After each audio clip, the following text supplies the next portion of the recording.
بسم اللہ الرحمن الرحیم۔ السلام علیکم ورحمۃ اللہ وبرکاتہ۔ ناظرین، قارون حضرت موسیٰ علیہ السلام کے چچا کا بیٹا تھا۔ بہت ہی شکیل اور خوبصورت آدمی تھا، اسی لیے لوگ اس کے حسن و جمال سے متاثر ہو کر اس کو منور کہا کرتے تھے۔ اس کے ساتھ ساتھ اس میں یہ بھی خوبی تھی کہ وہ بنی اسرائیل میں تورات کا بہت بڑا عالم اور ملنسار و با اخلاق انسان تھا۔ اس وجہ سے لوگ اس کا بہت ادب و احترام کرتے تھے، لیکن بے شمار دولت اس کے ہاتھ میں آتے ہی اس کے حالات میں کافی تغیر و تبدل پیدا ہو گیا، اور سامری کی طرح منافق ہو کر وہ حضرت موسیٰ علیہ السلام کا بہت بڑا دشمن ہو گیا اور اعلیٰ درجے کا مغرور ہو گیا۔ جب زکوٰۃ کا حکم نازل ہوا تو اس نے حضرت موسیٰ علیہ السلام کے روبرو یہ عہد کیا کہ وہ اپنے تمام مالوں کا 1000واں حصہ زکوٰۃ سب سے پہلے نکالے گا۔ اب اس نے مالوں کا حساب لگایا تو ایک بہت بڑی رقم زکوٰۃ کی بنتی تھی۔ یہ دیکھ کر اس پر ایک دم حرص و بخل کا بھوت سوار ہو گیا، اور نہ صرف زکوٰۃ کا منکر ہو گیا بلکہ عام طور پر بنی اسرائیل قوم کو بہکانے لگا کہ حضرت موسیٰ علیہ السلام اس بہانے تمہارے مالوں کو ہڑپ کر لینا چاہتا ہے۔ اس کے علاوہ انہوں نے بنی اسرائیل قوم کو حضرت موسیٰ علیہ السلام کا دشمن بنا دیا۔ اس خبیث نے یہ گندی اور گھنونی چال چلی کہ ایک عورت کو بہت زیادہ مال و دولت دے کر آمادہ کر لیا کہ وہ آپ پر بدکاری کے الزام لگائے۔ چنانچہ عین اس وقت جب حضرت موسیٰ علیہ السلام واز فرما رہے تھے تو قارون نے حضرت موسیٰ علیہ السلام کو ٹوکا کہ فلاں عورت سے آپ نے بدکاری کی۔ حضرت موسیٰ علیہ السلام نے فرمایا کہ اس عورت کو میرے سامنے لاؤ۔ چنانچہ وہ عورت بلائی گئی۔ حضرت موسیٰ علیہ السلام نے فرمایا، اے عورت، تمہیں اس اللہ کی قسم جس نے بنی اسرائیل میں دریا کو پھاڑ دیا اور عافیت اور سلامتی کے ساتھ دریا کے پار کرا کر فرعون سے نجات دی، سچ سچ بتا دے کہ واقعہ کیا ہے۔ حضرت موسیٰ علیہ السلام کے یہ الفاظ سن کر اس عورت نے بھرے مجمع میں آپ کو صاف صاف کہہ دیا کہ اے اللہ عز و جل کے نبی، مجھے قارون نے کثیر دولت دے کر آپ پر بہتان لگانے پر آمادہ کیا تھا۔ اسی وقت حضرت موسیٰ علیہ السلام 1 گھنٹہ سجدہ شکر میں گر پڑے اور بحالت سجدہ آپ علیہ السلام نے یہ دعا مانگی کہ یا اللہ، قارون پر اپنا گہرا غضب نازل فرما دے۔ پھر آپ نے مجمع سے فرمایا کہ جو قارون کا ساتھی ہے وہ اس کے ساتھ ٹھہرا رہے، اور جو میرا ساتھی ہے وہ قارون سے جدا ہو جائے۔ چنانچہ 2 خبیثوں کے سوا تمام بنی اسرائیل قارون سے الگ ہو گئے۔ پھر حضرت موسیٰ علیہ السلام نے زمین کو حکم دیا کہ اے زمین، تو اس کو پکڑ لے، تو قارون ایک دم گھٹنوں تک زمین میں دھس گیا۔ پھر آپ نے دوبارہ زمین سے یہی فرمایا کہ تو وہ کمر تک زمین میں دھس گیا۔ یہ دیکھ کر قارون رونے اور بلبلانے لگا اور قرابت اور رشتہ داری کا واسطہ دینے لگا، مگر آپ نے ان کی کوئی بات نہ سنی، یہاں تک کہ وہ بالکل زمین میں دھس گیا۔ وہ 2 آدمی جو قارون کے ساتھ تھے لوگوں سے کہنے لگے کہ حضرت موسیٰ علیہ السلام نے قارون کو اس لیے دھسا دیا تاکہ قارون کے مکان اور اس کے خزانوں پر خود قبضہ کر لیں۔ تو آپ علیہ السلام نے اللہ تعالیٰ سے دعا مانگی کہ قارون کا مکان اور خزانہ بھی زمین میں دھس جائے۔ چنانچہ قارون کا مکان جو سونے کا تھا اور اس کا سارا خزانہ سبھی زمین میں دھس گئے۔ اس کا جو خزانہ تھا اس کو قرآن کی زبان سے سنیے۔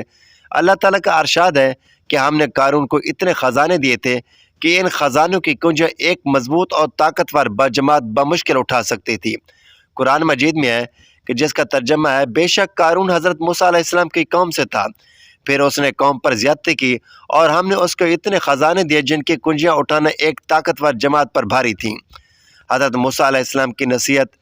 حضرت موسیٰ علیہ السلام نے قارون کو جو نصیحت فرمائی وہ یہ ہے کہ جس کو قرآن مجید نے بیان فرمایا ہے، اسی خیر خواہی والی نصیحت کو سن کر قارون حضرت موسیٰ علیہ السلام کا دشمن ہو گیا۔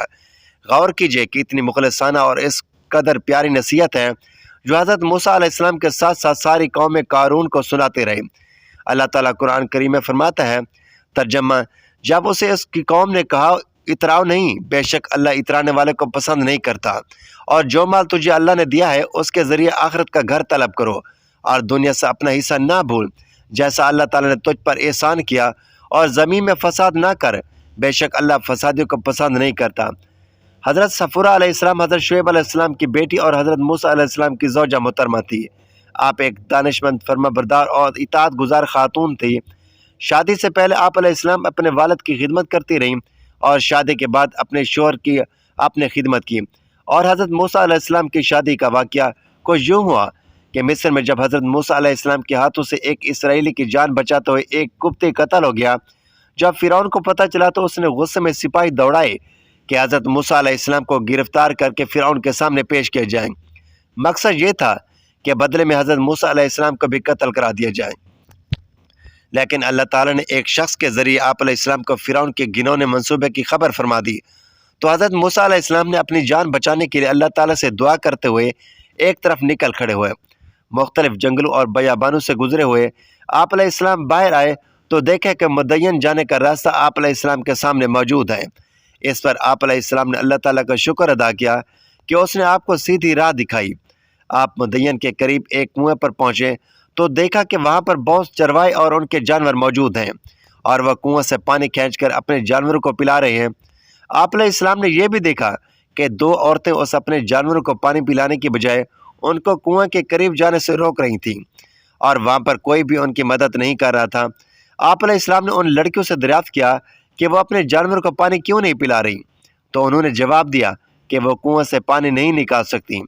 جب چرواہے اپنی جانوروں کو پانی پلا کر چلے جائیں گے تو وہ بچا کچا پانی اپنے جانوروں کو پلا دیں گی، اور یہ کہ ان کے والد صحت مند نہیں اور وہ بوڑھے ہو گئے ہیں۔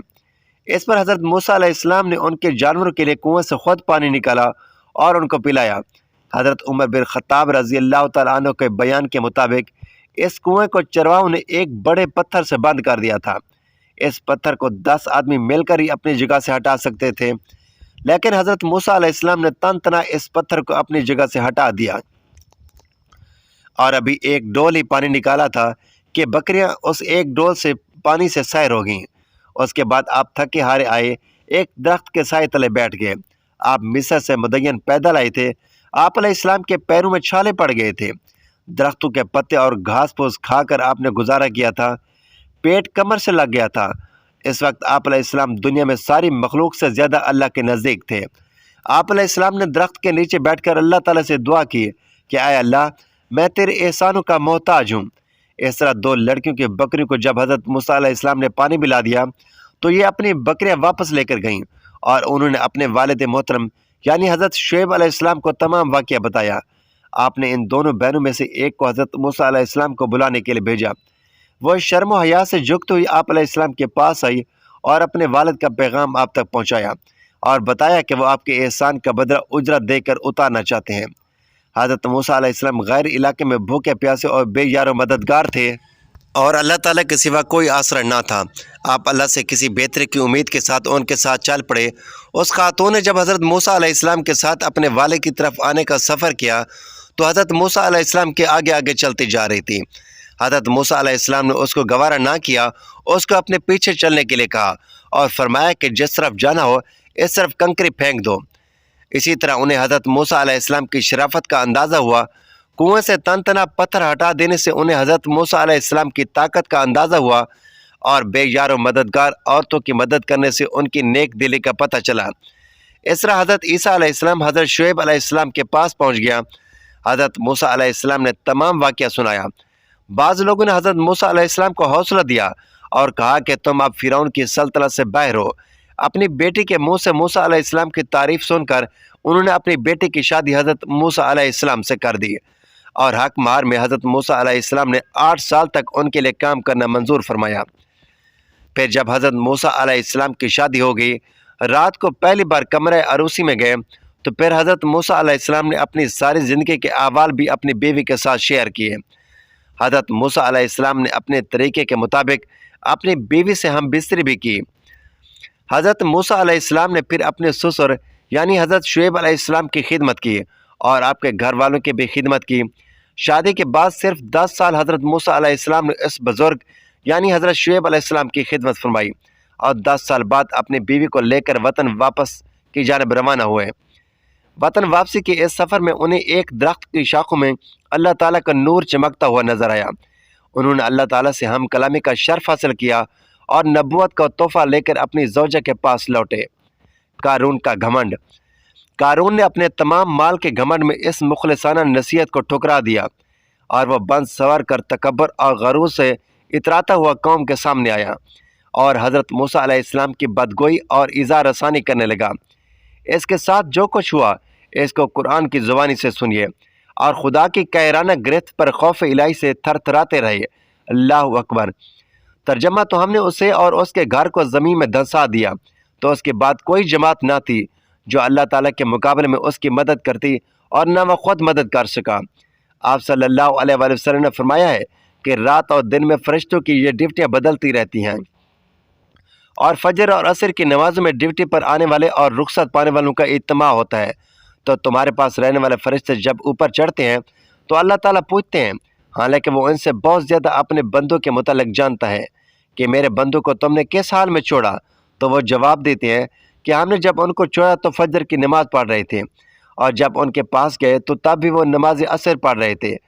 فجر اور عصر کی نمازوں کے اوقات میں سونے سے منع کرنے کے پیچھے بھی ایک بڑی وجہ ہے، اور وہ یہ ہے، سائنس کہتی ہے کہ صبح سورج طلوع ہوتے وقت اور شام کو سورج غروب ہونے سے پہلے سونا نہیں چاہیے، کیونکہ صبح کے وقت زمین پر آکسیجن وافر مقدار میں فراہم ہوتی ہے۔ اس وقت ماحول تر و تازہ ہوتا ہے، اور یہ آکسیجن آپ کو دن بھر فریش رکھنے کے لیے انتہائی ضروری ہوتی ہے۔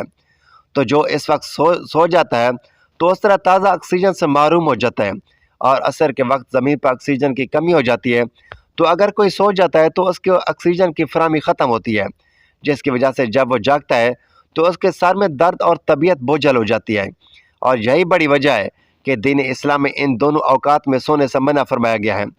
نماز فجر کے بارے میں ایسے بے شمار فضائل اور بھی ہیں جن کو ہم نہیں جان سکتے، اگر انسان ان کو جان لے تو کبھی کوتاہی نہ کریں۔ رسول اللہ صلی اللہ علیہ وآلہ وسلم کا فرمان ہے کہ اگر وہ لوگ عشاء اور فجر کے فضیلت کے بارے میں جان لیں تو وہ ضرور بالضرور نمازوں میں حاضر ہوں گے، چاہے ان کو خود کو گھسیٹتے ہوئے آنا پڑے۔